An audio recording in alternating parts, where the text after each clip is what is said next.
Bismillahirrahmanirrahim. Alhamdulillah rabbil alamin.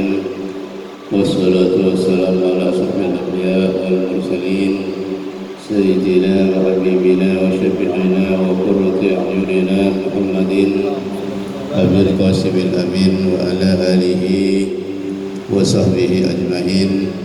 Wa la hawla wa la quwwata illa billahil aliyyil azim. Subhanaka la ilma lana illa ma 'allamtana innaka antal alimul hakim. Rabbi shrah li sadri wa yassir li amri wahlul 'uqdatam min lisani yafqahu qawli. Allahumma inni istawda'tuka ma 'allamtani falaqqini bihi idza nasituhu wardahu alayya idza hajati ilayhi bi rahmatika ya Allah ya arhamar rahimin. Amma ba'du. Hadirat al-mukarramin wal mustami'in wal hadirin, para jamaah pengajian rutin yang dirahmati Allah Subhanahu wa taala, utamanya para takmir Masjid Nuril Yakin yang selalu setia melayani jemaah untuk terlaksananya pengajian rutin ini. Pertama-tama mari kita panjatkan syukur alhamdulillah kehadirat Allah Subhanahu wa taala. Pada malam hari ini alhamdulillah kita diberi kesempatan yang sekian kalinya bertemu, bertatap muka, bermuajahah, berkumpul di tempat yang barokah ini dalam rangka melaksanakan kegiatan pengajian rutin yang sedianya tiap bulan dilaksanakan. Alhamdulillah ini bulan kedua yang sekian lama mungkin tidak dilaksanakan, kurang lebih 3 bulan tidak ada pengajian, tapi alhamdulillah ini bulan kedua terlaksana kembali. Mudah-mudahan bisa terus-menerus bisa melaksanakan pengajian seperti ini sehingga nanti betul-betul pengajian ini menjadi bekal, menjadi momentum, menjadi wasilah, menjadi sebab masuknya kita di dalam surga Allah Subhanahu wa taala serta mendapatkan ridhonya. Salawatullah wa salamuhu semoga selalu tercurahkan, teralirkan, tertumpahkan kehadiran baginda Rasulullah Sayyidina wa Habibina wa Syafi'ina Muhammad sallallahu alaihi wa alihi wasallam, yang karena beliaulah kita mengenal yang baik kemudian kita lakukan, yang karena beliaulah kita mengenal keburukan, kejelekan kemudian kita menjauhi. Oleh karena itu kita patut dan pantas untuk selalu perbanyak baca salawat kepada beliau sebagai tanda terima kasih kita kepada beliau Nabi kita Muhammad sallallahu alaihi wasallam yang telah membimbing kita, membina kita dan menyelamatkan kita dari jurang kehancuran, dari situasi dan kondisi yang gelap gulita menuju situasi dan kondisi yang bercahaya dan terang benderang, yaitu nurul nubuwah, nurul risalah yang dibawa beliau Nabi kita Muhammad sallallahu alaihi wasallam yang disebutkan dengan nurul tauhid, nurul Islam, di mana kita dengan nur Islam ini kita bisa tahu arah, tahu apa yang kita lakukan, tahu apa yang kita jauhi. Alhamdulillah. Para bapak, para jemaah, para takmir Masjid Nuril Yakin yang dirahmati Allah Subhanahu wa taala, pengajian nyampe dawuhnya musannif ya, yang beliau menyitir sebuah syair dari orang-orang yang ahli syair, yaitu Imam Ghazali rahimahullah ta'ala. Jadi beliau begini menukil sebuah syair dari syairnya Imam Ghazali rahimahullah ta'ala. Atatlubu an takuna kathira malin wa yusma'u minka qawluka fil maqali. Apakah kamu ini ingin menjadi orang yang banyak hartanya? Wa yusma'u minka qawluka fil maqali, dan didengar perkataannya. Ini pertanyaan Imam Ghazali. Apakah kamu ini ingin menjadi orang yang banyak hartanya dan didengar oleh orang lain kata-katamu? Ingin kan? Kita semuanya ingin banyak harta. Iya kan? Iya Pak kan? Iya kan? Semua kita ingin banyak harta. Ini tabiatul basyariyahnya, tabiat manusianya, karakter kemanusiaannya. Siapapun orangnya, ini pasti ingin banyak harta, pasti ingin kaya, dan kata-katanya pasti ingin didengar oleh orang lain, ingin didengar, ingin diikuti oleh tetangga-tetangganya, kan begitu. Itu tabiatul basyariyah. Wa min kullin nisa'i turawidada, dan disenangi seluruh perempuan, ya kan? Lebih-lebih anak-anak muda ini pasti ingin disenangi, dicintai orang-orang perempuan. Kalau yang sudah kawin itu pasti ingin disenangi istrinya, ya kan? Disenangi keluarganya, kan begitu, ya. Tusirru bihi, tasurru bihi wa min kulli rijali. Begitu juga ingin disenangi orang, laki-laki maupun perempuan, kita semuanya ingin disenangi. Wa ya'tikal ghina wa tara sayyida wa tura sayyida, dan kamu menjadi orang yang kecukupan dan dilihat kamu menjadi pemimpin. Wa tura sayyida, dan kamu dilihat menjadi pemimpin, walaupun di lingkup yang kecil hanya menjadi pemimpin rumah tangga. Karena setiap orang itu intinya sama-sama menjadi pemimpin. Ada yang memimpin skala lurah, skala RT, skala RW, skala kecamatan, skala kabupaten, skala provinsi, dan skala nasional. Yang paling kecil itu adalah pemimpin di lingkup keluarga, gitu kan? Seluruh orang yang jadi pemimpin itu pasti ingin disenangi orang yang dipimpin, siapapun itu pasti. Namun kadang-kadang niatnya itu yang berbeda. Contoh umpamanya, ada seorang menjadi bupati, ingin disenangi oleh rakyatnya. Niatnya lain. Kalau disenangi rakyat, nanti saya ini menjadi ini, begitu, menjadi bagus, menjadi bangga, menjadi, dan seterusnya. Ini niat kurang baik. Ada juga niat yang bagus. Kalau saya jadi pemimpin disenangi rakyat, maka nanti saya bisa melaksanakan perjuangan menegakkan agama, mensejahterakan rakyat, menegakkan undang-undang dengan baik, konstitusi dengan baik, dan seterusnya. Itu bagus niatnya, ya. Jadi orang jadi pemimpin itu pasti itu ingin diikuti dan ditaati oleh orang yang dipimpin, namun niatnya itu bervariasi, bermacam-macam. Oleh karena itu kita harus mengatur niat. Supaya apa? Supaya apa yang kita lakukan seluruhnya tidak ada yang tersia-sia. Supaya apa yang kita lakukan seluruhnya ini menjadi nilai tambah ibadah. Melakukan apa saja, ya. Muhaban mukraman wa katsira mali. Kamu juga ingin muhaban, ingin ingin jadi orang yang haibah, yang disegani. Muhaban ini disegani, iya kan? Ini tabiat manusianya. Jadi pemimpin atau tumbuh di tengah-tengah masyarakat, muhaban mukraman, pasti ingin disegani dan dimuliakan oleh orang yang dipimpin atau oleh orang sekitarnya, ya.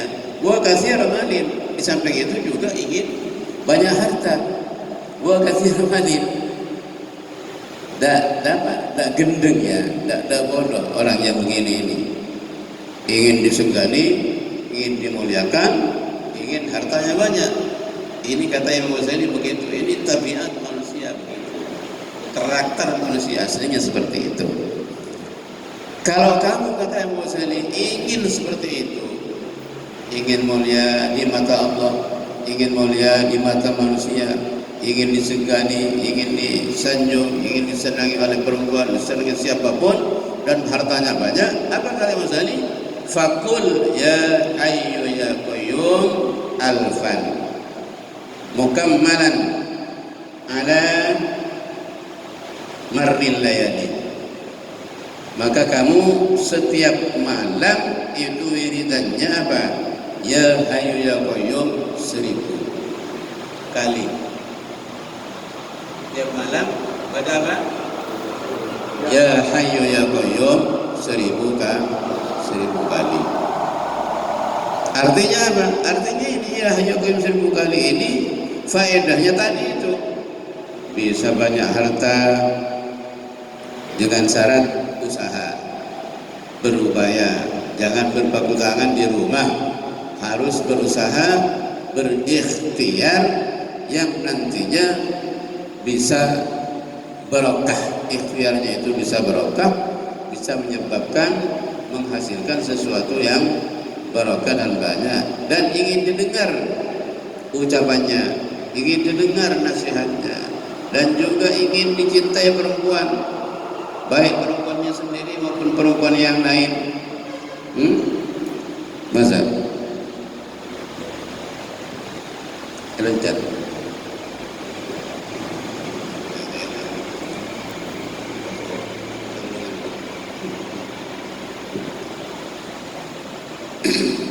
Wa takfi kulla hadisatin wa makri, dan bisa selamat, tercegah dari setiap kejadian dan tipu daya orang lain, minal a'da wa mimman kana wali, dari pemerintah dan juga dari musuh.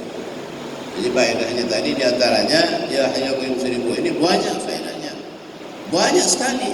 Terutama diantaranya bisa menjadi kaya, bisa didengar ucapannya, ya, bisa dicintai perempuan, bisa dicintai keluarga, bisa kecukupan, ya, bisa menjadi pemimpin, bisa menjadi orang yang disegani, dimuliakan, bisa juga menolak menolak kejadian-kejadian, kasus-kasus yang tidak bagus, termasuk musibah-musibah, tipu daya orang lain dari musuh dan juga penguasa. Apa beritanya? Fakul ya hayyu ya qayyum 1000 kali setiap malam. Cak maturan untuk sokia kebirit 1000 malam. Terakam pangah kebirit 1000 kali malam. Terus selamat dari musuh kebirit 1000 kali malam. Terus selamat dari sihir kebirit 1000 kali malam. Terus segala orang kebirit 1000 kali malam. Ya hayyu ya qayyum, ya hayyu ya qayyum, ya hayyu ya qayyum. Namun ini harus istiqomah. Jangan hanya 1 kali, 2 kali, 3 kali sudah nagih pada Allah. Mana ya Allah katanya ini begini. Ini wiritannya.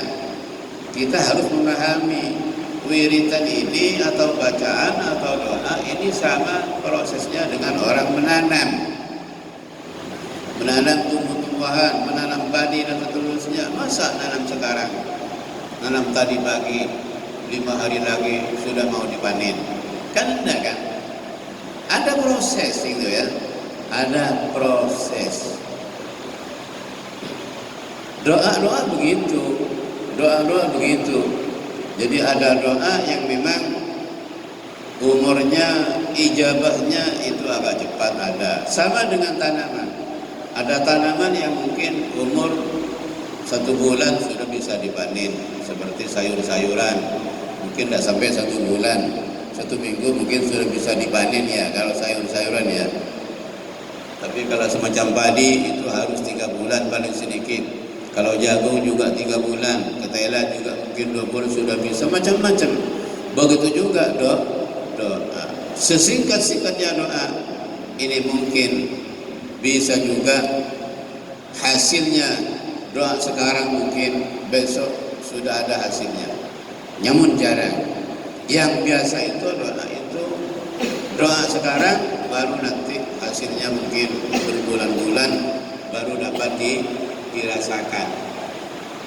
Apalagi seperti kita ini kan orang lemah, ibadahnya sedikit, tidak dekat dengan Allah, tidak dekat dengan Rasulullah, tidak dekat dengan para malaikat muqarrabin.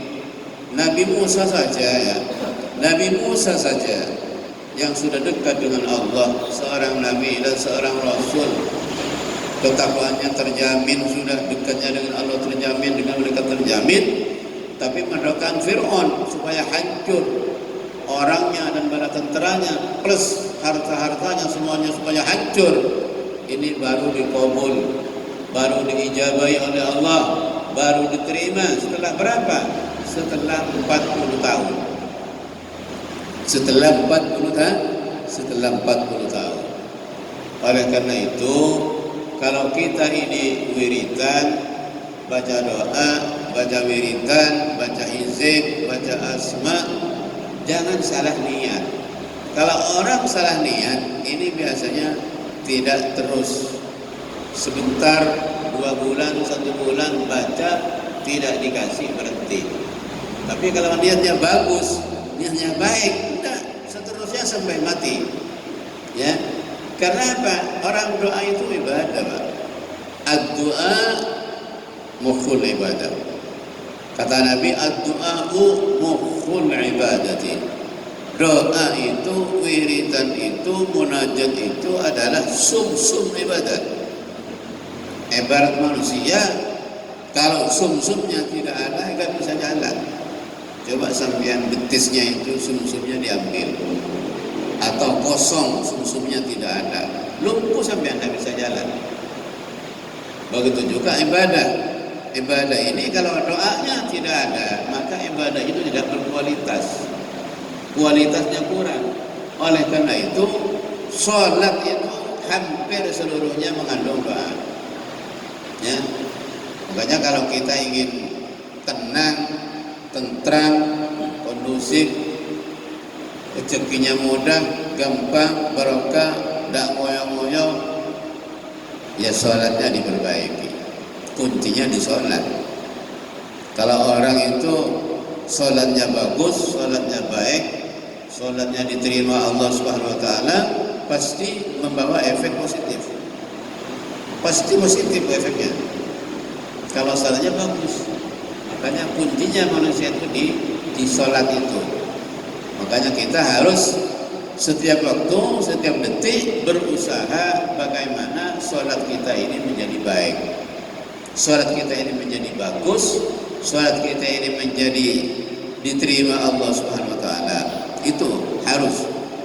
Walaupun nanti selain sholat fardu tidak banyak perbuatan kita secara ubudiyah, tapi sholatnya baik, itu sudah bagus. Ya, sudah bagus. Sebab ada orang itu datang kepada Rasulullah sallallahu alaihi wasallam. Ya Rasulullah, apa yang harus saya kerjakan? Rasulullah bilang, kamu sholat, kamu yang harus kamu kerjakan, qul asyhadu an la ilaha illallah wa asyhadu anna Muhammadar Rasulullah. Bilang itu, ngomong itu. Kemudian apa Rasulullah? Sholat setiap waktu 5 kali.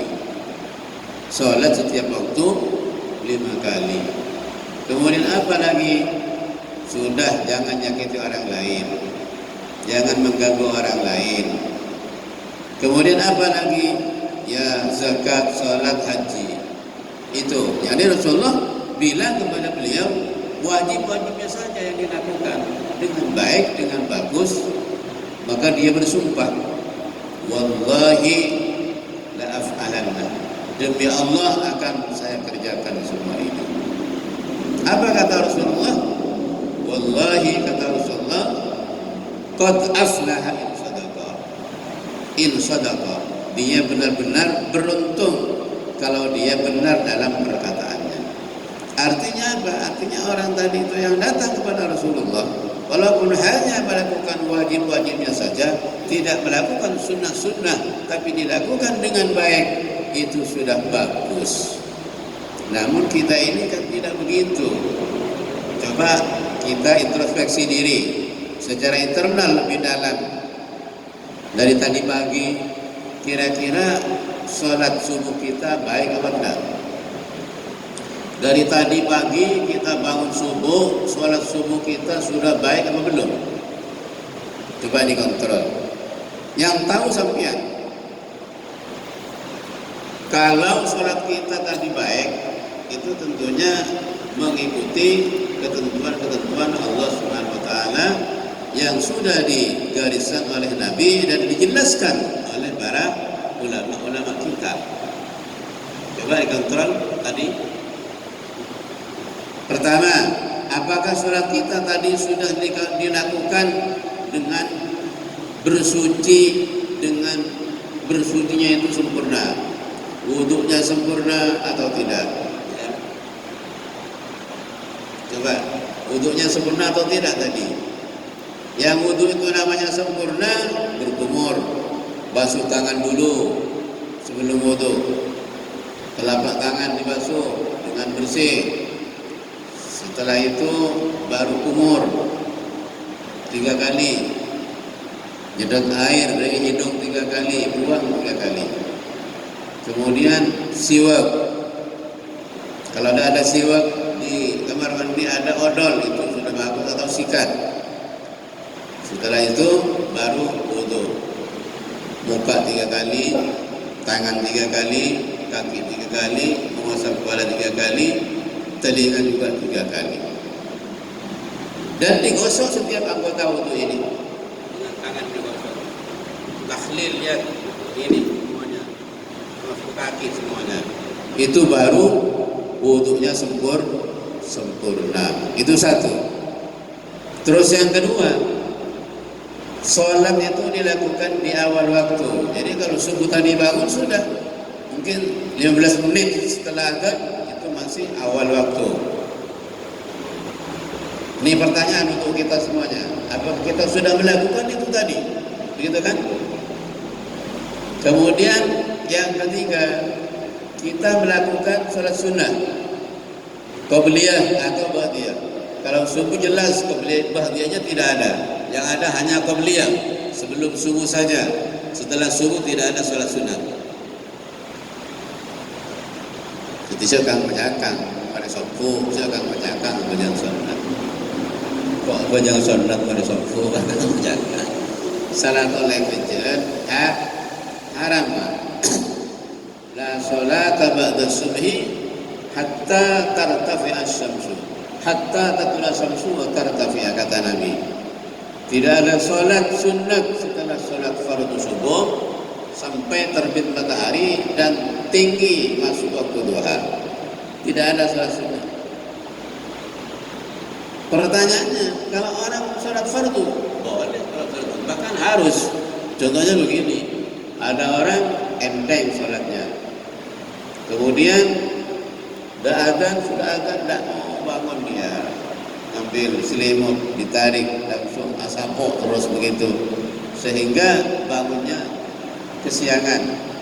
Begitu setelah wudu, karena enteng dia, terbit matahari sudah sedikit begini, nyol-nyol sedikit.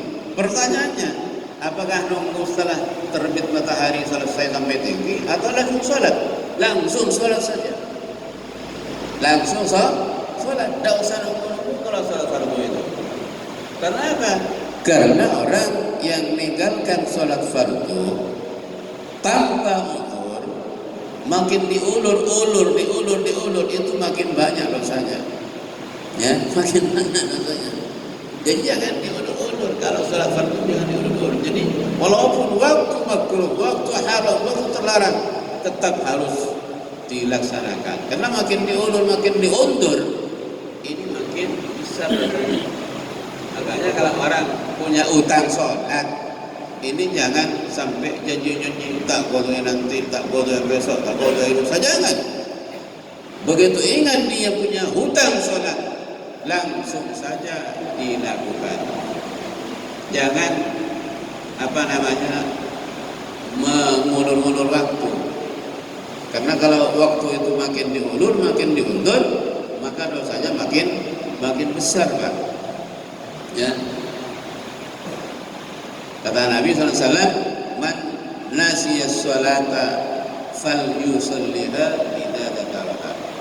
Atau kama qala, barang siapa tidak sholat, meninggalkan sholat atau lupa, maka ketika dia ingat, fal yusalliha, langsung sholat. Jangan janji-janji lagi, jangan diundur-undur, langsung sholat, ya. Oleh karena itu, kalau sholat fardu itu lain dengan sholat sunat. Barangkali ada orang yang belum sempat melakukan sholat pada waktunya, maka ketika ada waktu karhah, ada waktu tahrim, itu cepat harus dilakukan. Yang tidak boleh itu sholat sunnah setelah subuh, itu tidak boleh sampai terbit matahari dan tinggi. Waktu masuk duha itu baru boleh sholat sunnah. Itu yang ketiga. Terus yang keempat, kalau orang itu sholatnya baik, maka dia melakukan sholat itu dengan cara khusyuk. Bisa khusyuk. Apa khusyuk itu? Khusyuk itu artinya, definisinya, al-khusyu'u fi sholati huwa tuma'ninatul qalbi ilal ma'budi ma'a sukunil jawarihi. Yang disebut khusyuk itu adalah tenteramnya hati kepada zat yang disembah. Ingat, kalau kita sholat, Pak, nyembah siapa, Pak? Nyembah siapa? Nyembah Allah, kan? Jadi kalau kita sholat nyembah Allah, maka kita ketika sholat harus ingat siapa? Ya, ingat Allah. Kalau kita mengatakan dalam sholat, iyyaka na'budu wa iyyaka nasta'in, hanya kepadamu aku menyembah dan hanya kepadamu aku minta tolong, ya Allah, kata mulut. Hatinya kemana hatinya? Apakah ke Allah? Apakah ke spion? Apakah ke dagangannya? Apakah ke sepeda motornya? Apakah ke elasnya? Apakah ke dagangannya? Apakah ke istrinya? Apakah ke anaknya? Bisa, Pak, begitu, Pak? Begitu, iyyaka na'budu wa iyyaka nasta'in, begitu bisa, ya? Itu khusyuk namanya. Jadi ketika kita Allahu Akbar, sudah buang semua dagangan, buang sebentar saja, 5 menit saja. Tidak terus tidak diingat, sebentar saja. Itu maksudnya. Tidak usah lama-lama, 5 menit saja sudah masuk, dibuang semua. Saya aki, cek kayak aki nak. Saya tegang spion, cek kayak spion nak. Saya tegang sepeda motor, cek kayak sepeda motor.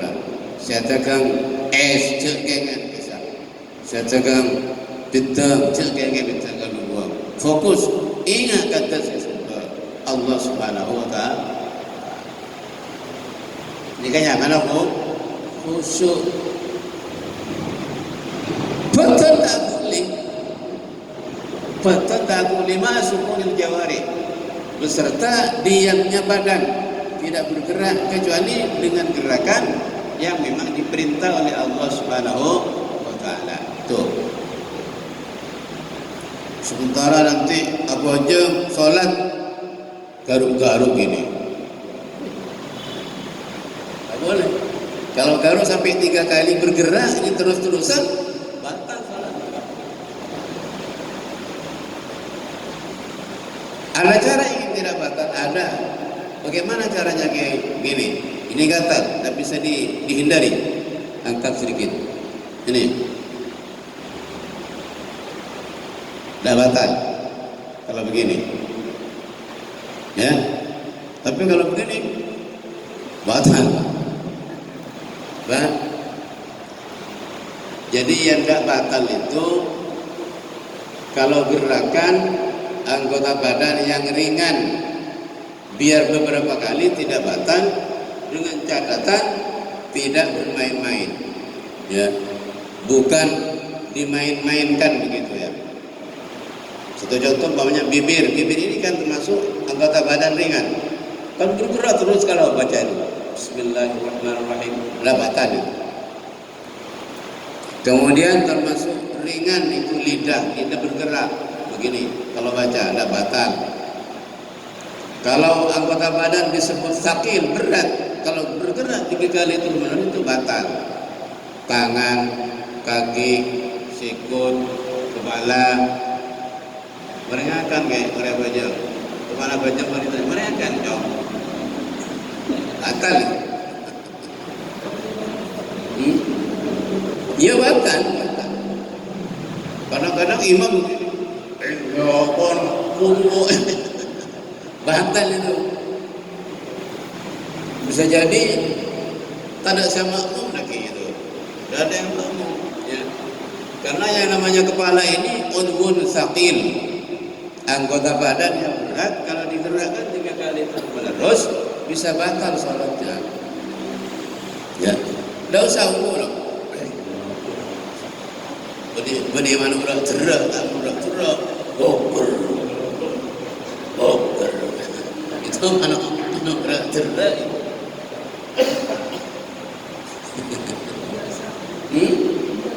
Ya kebiasaan, makanya jangan dirubah kebiasaan, dirubah, jangan diterus-teruskan. Kalau zakar itu termasuk udhun khafif, termasuk anggota badan yang ringan. Jadi kalau salat subuh biasanya kan bangun ini, sudah katanya aunggu, tidak batal dengan catatan tidak dibuat mainan, tidak main, tidak batal. Ya, nah, terus yang kelima, salat bisa disebut baik kalau berjamaah. Kalau 5 itu sudah dilakukan semua tadi, baru sholat sampai ini masuk sholat yang standar menurut permintaan Allah Subhanahu wa Ta'ala. Ya. Saya ulangi lagi saya, nanti diamalkan. Sholat standar yang disebut orangnya itu muqimus sholat, menegakkan sholat, kalau 5 itu dilakukan. Pertama, bersucinya dengan bersuci yang baik, wudunya baik seperti tadi yang saya uraikan. Yang kedua, sholat dilakukan di awal waktu. Yang ketiga, sholat dilakukan secara khusyuk. Yang keempat, sholat sunat rawatib qabliyah ba'diyah dilakukan kalau ada. Kalau yang ada qabliyah dilakukan, yang tidak ada ba'diyah jangan dilakukan, yang haram tidak boleh. Seperti asar itu yang ada qabliyah, ba'diyahnya tidak ada. Hanya qabliyah saja kalau asar. Kemudian yang keempat dilakukan secara berjamaah. Kalau 5 ini sudah dilakukan oleh sampean, yang kelima, yang keempat khusyuk, yang kelima berjamaah, ini baru kita ini disebut orang yang menegakkan sholat. Coba dalam Al-Quran diteliti. Adakah dalam Al-Quran yang redaksinya itu pakai if'alu as-salata was-zakata, atau i'malu as-salata was-zakata faman ya'mal as-salata, tidak ada, semuanya pakai al-qamah, pakai redaksi qamah. Alladzina yuqimuna as-salata wa yu'tuna az-zakata, begitu. Ayat lain, aqimus salata wa atuz zakah, pakai agama semua. Tidak ada pakai fa'ala yafulu amil, tidak ada. Itu pakai agama yuqimu, artinya agama yuqimu itu maknanya menegakkan sholat. Tidak ada perintah melakukan sholat, tapi menegakkan sholat. Oleh karena itu, kita selaku umat Islam, selaku orang mukmin, supaya sholat kita ini diterima nanti oleh Allah Subhanahu wa Ta'ala, tidak ada hambatan. Mari kita usahakan sholat kita ini supaya betul-betul menjadi sholat yang positif. positif yang bermakna yang ngamper ya. Karena pada intinya sholat itu kan bisa mencegah mungkarat wal ma'asi, kan begitu. Aqimis shalah innas salata tanha 'anil fahsya'i wal munkar. Aqimis shalah, dirikan salat, tegakkan salat. Allah tidak bilang if'alis shalah, tapi di sini bilang aqimis shalah, tegakkan salat. Innas salat, sesungguhnya salat, tanha 'anil fahsya', bisa mencegah dari perbuatan yang maksiat, perbuatan yang keji, wal munkar, perbuatan yang mungkar. Ada sering orang bertanya ke saya gini, Kiai, apa saya ini sholat tapi saya ini masih hobi maksiat, gimana Kiai? Saya ini sholat tapi saya mulut ini biasa masih ngomongin orang, masih ngerasain orang, gunjingin orang dan seterusnya. Saya sholat Kiai tapi saya ini goda aku dengan tetangga. Saya sholat Kiai tapi saya ini kok masih sering nyolong. Saya sholat Kiai tapi saya masih sering nyabu. Nah itu pertanyaannya, ini sering saya ditanya begitu. Saya bilang, sampean itu biar sholatnya sampean itu tidak ngefek, sholatnya sampean tidak ngamper. Ibarat kabel itu gak ada setrumnya, ibarat aki-akinya bagus tapi setrumnya tidak ada, akhirnya tidak ngamper, tidak ada gunanya. Terus pertanyaan lagi yang kedua, terus apakah saya ini kalau tidak berguna sholat saya ini, barangkali tidak usah sholat saya? Loh, harus sholat Pak. Biar sholat sampai tidak khusyuk, tidak ngamper, tidak efek, tetap harus sholat. Tetap harus sholat. Kenapa demikian? Karena kalau tidak sholat, pertanyaannya nanti lain di hadapan Allah. Kenapa kamu tidak sholat? Nah, ini pertanyaannya. Fulan, kenapa kamu waktu hidupmu tidak sholat? Ya kan? Tapi kalau dia sholat, terus sholat tapi tidak khusyuk, tidak efek, pertanyaannya bukan kamu tidak sholat, kenapa sholat kamu tidak khusyuk? Begitu kan? Kenapa sholat kamu tidak baik? Kan hanya begitu. Tapi ketika nanti, kenapa kamu tidak sholat? Sudah punya hutang sholat kepada Allah itu. Tapi ketika hanya ditanya, kenapa kamu tidak khusyuk sholatnya? Kenapa sholatnya kamu tidak baik? Kamu bisa jawab, iya banyak gangguan ya Allah, sana sini gangguan, kanan kiri gangguan semuanya sehingga saya tidak khusyuk ini. Tidak punya hutang sholat kamu, hanya sholatnya tidak bagus, kan begitu. Makanya kadang-kadang orang begini, kata orang Madura ngangko ya, ngangko. Orang bojo sekolah tak berat tubuh, tak bojo kan sekali kan, enggak bojo tak berat tuh. Bojo tak bojo saja mungkin kan. Nah, berarti kita ini harus berusaha sebisa mungkin bagaimana sholat kita ini menjadi baik. Tidak baik 100%, barangkali 80%. Tidak bisa 80, barangkali 70%. Tidak bisa 70, barangkali 60. Tidak bisa 60, barangkali 40, terus menurun begitu. Makanya setelah sholat itu kata ulama itu banyak baca istighfar, banyak baca astagfirullah, astagfirullah, minta ampun, minta maaf kepada Allah Subhanahu wa taala. Kenapa? Karena kita secara tidak merasa, tidak sadar dalam waktu sholat itu melakukan pelanggaran. Pelanggaran apa itu namanya? Pelanggaran disuruh khusyuk, tidak khusyuk. Makanya kita, kata ulama sufi, kita setelah sholat itu bukan sunnah lagi baca istighfar, tapi hukumnya wajib. Kenapa wajib? Karena kita dalam sholat sudah melakukan pelanggaran secara tidak sadar, secara tidak merasa. Makanya setelah itu kita harus banyak baca istighfar, astagfirullahaladzim. Kalau perlu sambil menangis ya.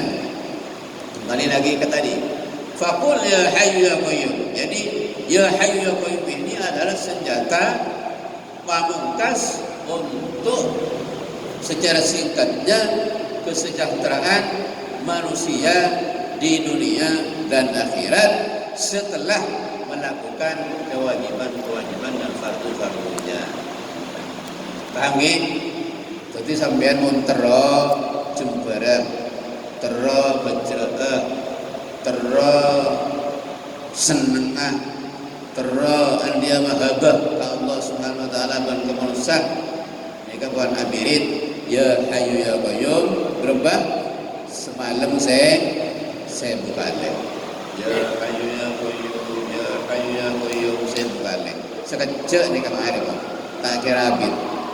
Tak kira sampai sejam. Ya hayyu ya qayyum ya hayyu ya qayyum. Menikah nasihat Imam Ghazali rahimahullahu taala. Bilailin aw naharin, malam atau siang. Di waktu malam atau siang ya, terserah. Boleh malam, boleh dilakukan siang. Boleh pagi, boleh sore. Ya. Kalau tidak mampu bisa dicicil juga. Barangkali 1000 ini dicicil 100 cari waktu yang longgang, cari waktu yang lowong bisa dicicil, atau 200 setelah sholat 200 ya, di waktu sudah 1000 ya. Tapi sekali lagi jangan sampai nakih dulu kepada Allah Subhanahu wa taala. Lakukan saja dengan niat ibadah kepada Allah Subhanahu wa taala. Nanti dengan sendirinya doa itu kalau sudah waktunya panen itu akan datang Pak hasilnya. Akan datang hasilnya doa itu. Nah, karena begini, doa itu Pak ya, doa itu kan yang diminta itu milik Allah semua kan. Allah itu ngasih pada sampian itu menurut kehendak Allah. Yang tahu maslahatnya itu Allah Subhanahu wa taala. Kadang-kadang Pak Haji ini minta mobil yang bagus. Minta kepada Allah ini. Ya Allah, saya minta mobil yang bagus ya Allah, yang harganya 2M ya Allah. Minta dengan khusyuk. Menangis kepada Allah Subhanahu wa taala. Pertanyaannya, boleh apa enggak ya begitu? Boleh saja lah Pak. Boleh Pak. Ya Allah, saya minta pesawat ya Allah. Boleh. Minta. Ya Allah, saya ingin kawin dengan anak ratu ya Allah. Boleh kan? Boleh. Minta apa saja. Yang tidak boleh itu melakukan doa dosa, mendoakan jelek orang lain, kemudian memutus dengan doa itu tali silaturahim, itu tidak boleh. Kalau doa-doa yang selain 3 itu ya silakan minta saja, tidak apa-apa. Tapi masalahnya itu nanti dikasih atau tidak itu di Allah Subhanahu wa taala. Yang kadang-kadang Pak Haji ini minta mobil yang bagus, tapi Allah bilang sama malaikat, biar nangis air matanya sampai 1 malam 1 gelas yang jatuh, jangan dikasih malaikat. Kenapa ya Allah? Saya kasihan dia malaikat. Kalau dia dikasih mobil yang diminta nanti, dia itu Masya Allah bisa dipakai mobil itu kemana-mana, sehingga dia itu satu ibadahnya lupa, sholatnya ditinggal. Yang kedua nanti takut tabrak pohon, nanti kotak itu potong. Sudah jangan dikasih. Kasih apa malaikat? Kasih apa ya Allah? Sudah, anaknya saja jadikan anak yang baik-baik, yang soleh-soleh. Pilih mana kamu? Pilih mobil atau pilih anak soleh? Anak soleh Pak.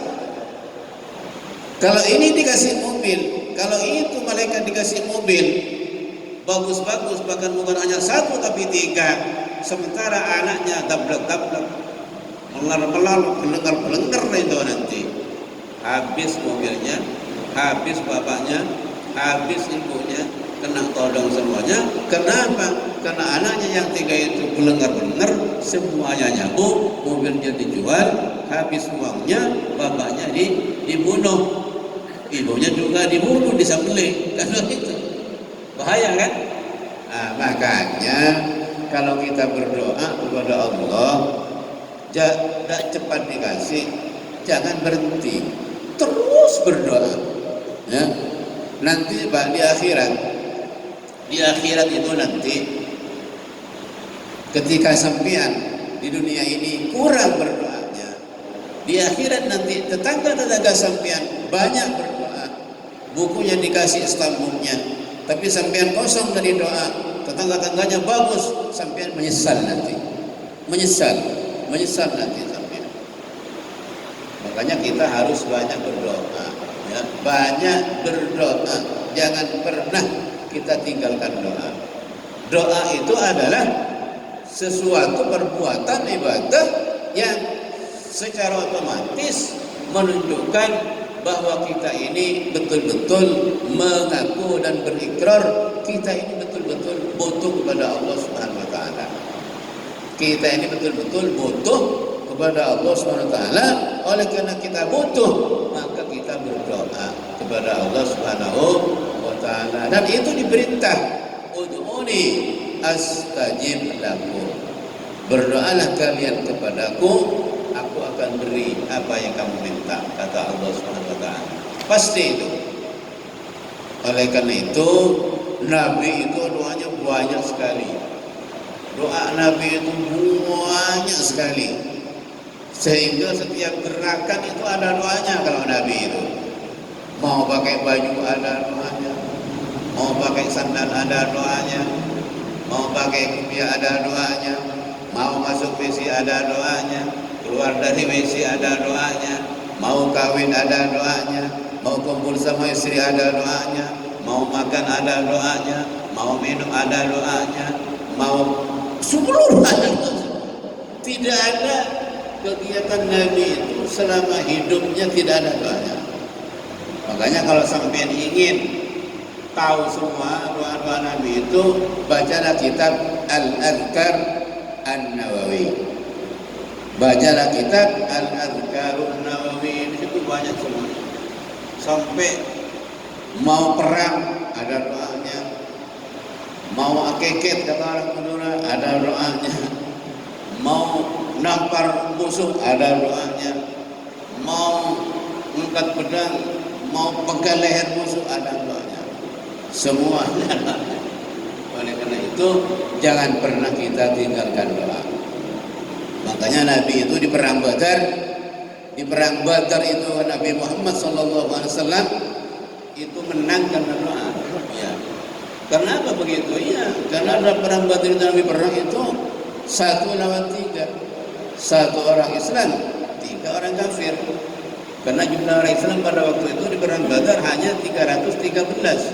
Sementara orang kafir itu 1000 lebih sedikit. 1000 berapa begitu. Jadi lebih banyak 3 kali lipat orang kafir. Tapi Nabi berdoa bermunajat kepada Allah Subhanahu wa taala. Sehingga sorbannya jatuh waktu doa itu. Oleh karena itu oleh Allah diijabahi sehingga perang Badar itu menang dengan menang yang sangat telak, sehingga orang-orang kafir Quraisy yang datang dari Mekah menyerbu Madinah itu banyak yang mati, kurang lebih 70, diantaranya abu-abu itu yang mati.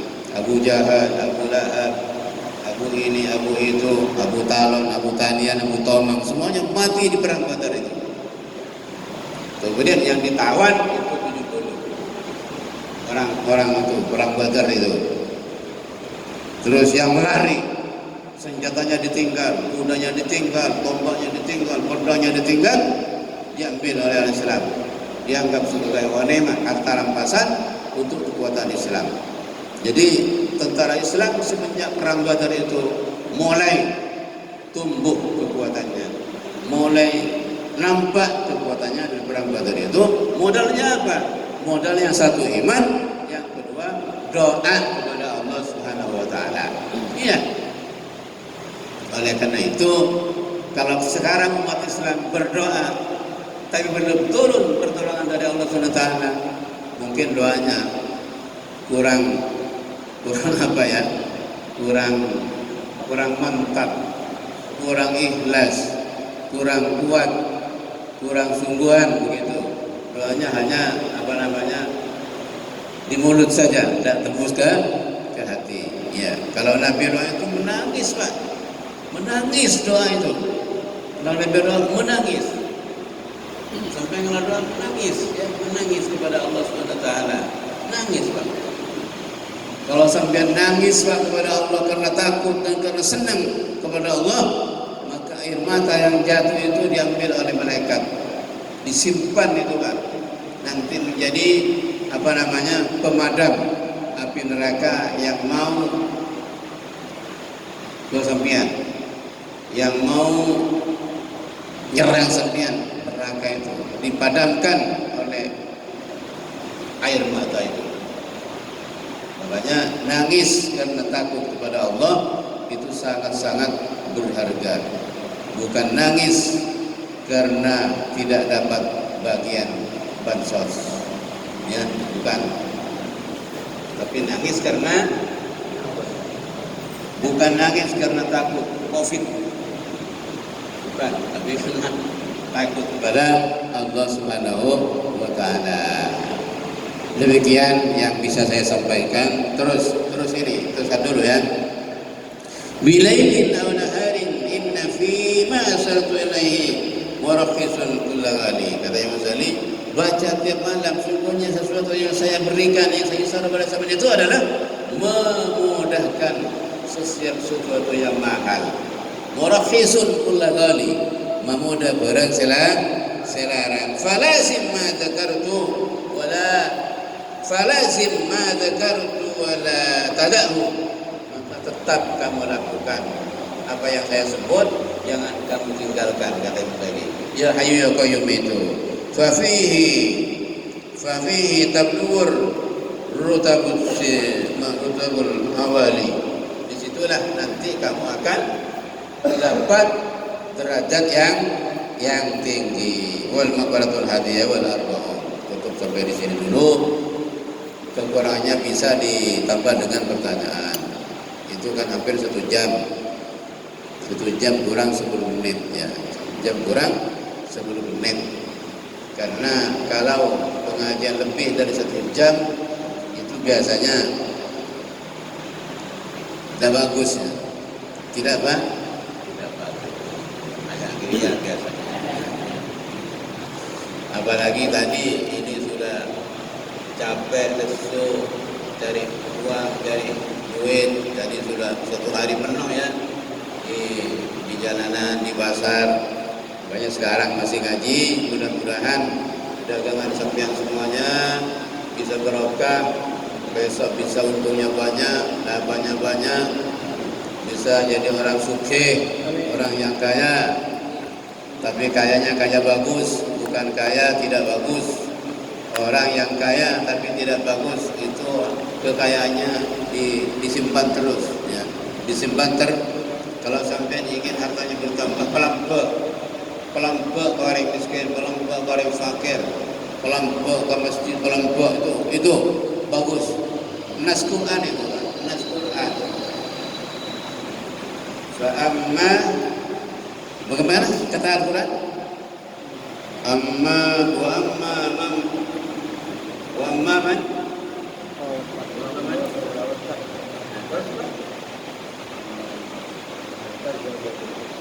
wa amma man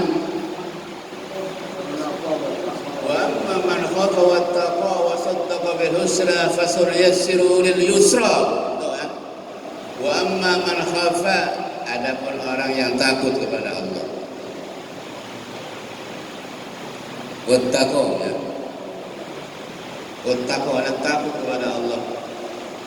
Wa saddaqa bil husna, dan membenarkan isi la ilaha illallah.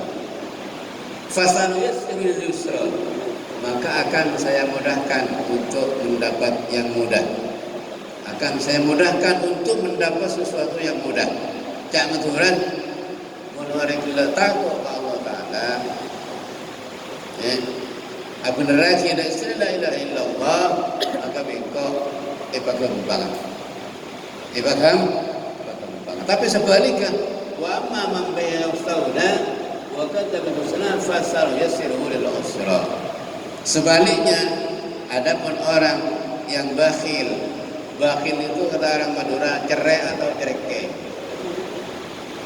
Wastawna merasa sudah cukup dengan hartanya. Sudahlah, ada apa-apa, saya kaya kok, saya sugih, saya banyak harta, tidak mungkin bangkrut, tidak mungkin miskin, tidak mungkin begini, tidak mungkin rendah, tidak mungkin hina, saya kaya kok, begitu katanya. Wastawna, dikiranya harta itu miliknya, padahal harta yang dia miliki itu milik Allah Subhanahu Wa Taala, pinjaman itu, pinjaman. Makanya jangan wastawna. Fasal yassiruhu lil usra katanya. Maka aku akan memudahkan orang itu menuju kesulitan. Akan diarahkan ke kesulitan. Sementara nanti tidak ada apa-apa, ada musibah. Tidak terasa ada masalah dan seterusnya. Ya. Jadi sedekah itu kepada orang fakir miskin, kepada berhak atau zakat itu bisa mengatasi masalah. Saya cerita sedikit ya, tidak apa-apa ya cerita ya. Ada orang perempuan TKW, dia melamar pekerjaan ke Saudi Arabia. Waktu melamar itu masih mengandung kecil, kandungan masih kecil. Begitu dia lahir 2 hari datanglah panggilan ke Saudi. Berangkatlah dia kerja ke Saudi. Kebetulan juragannya itu seorang perempuan, tidak punya suami tapi punya anak laki-laki ya. Suaminya meninggal dan kebetulan si juragan perempuan itu sudah tua, punya terjangkit penyakit kanker ya, kanker. Bekerjalah si anak perempuan itu yang baru lahir 2 hari, ditinggal bayinya ke Saudi Arabia. Di Saudi Arabia 1 bulan di situ, tidak lama. Setiap hari si anak ini sedikit-sedikit, bentar-bentar ke kamar mandi, bentar-bentar ke kamar mandi, gitu ya. Pada akhirnya ditanya oleh juragan perempuan itu, nah kamu itu kok ke kamar mandi terus, ke jendela itu ada apa? Tidak ngaku aslinya, didesak. Aslinya, ya saya ini sebetulnya baru lahir 2 hari, tapi karena ada panggilan kerja, visa sudah keluar, saya berangkat ke sini meninggalkan bayi di belakang di rumah sana di Indonesia. Makanya saya ke jendela itu kamar mandi untuk mengeluarkan apa? Air susunya diperas, dikeluarkan karena sakit kita keluar. Itu. Siapa itu namanya? Si juragan itu sudah kanker stadium 4. Stadium 4 ini istilah medis, istilah dokter, itu sudah tidak ada harapan untuk hidup. Terus apa tindakannya juragan perempuan itu? Sudah nak, kamu sekarang pulang. Tidak usah kerja di sini. Kasihan anaknya, pulang kamu ya. Saya penuhi 2 tahun, karena kontraknya 2 tahun. Gaji kamu walaupun di sini baru kerja 1 bulan, saya penuhi 2 tahun. Pulanglah kamu ke sana. Saya penuhi gaji kamu 2 tahun dan belum kerja hanya 1 bulan. Saya penuhi semua 2 tahun, kamu pulang sekarang. Nanti kalau anaknya kamu besar, kalau kamu mau kembali lagi kerja di sini. Pulanglah dia, dikasih gaji 2 tahun tanpa kerja hanya 1 bulan, pulang dia. Ikhlas sama ikhlas. Akhirnya apa? 2 hari kemudian si juragan perempuan itu periksa ke dokter. Setelah diperiksa dokter terkejut. Dokter yang spesial itu setiap harinya meriksa, terkejut dokter. Loh, kok dokter kamu ini sudah tidak ada sama sekali bersih sekarang, sembuh total. Kemana ini kamu berobat? Cerita hanya begitu ceritanya, tidak berobat, hanya sedekah Pak. Sedekah kepada TKW tadi 2 tahun dipenuhi semua dibayar. Akhirnya kankernya habis. Lalu segelokkan. Banyak ceritanya begitu. Makanya kalau orang punya penyakit menahun tidak sembuh-sembuh, obati dengan sedekah.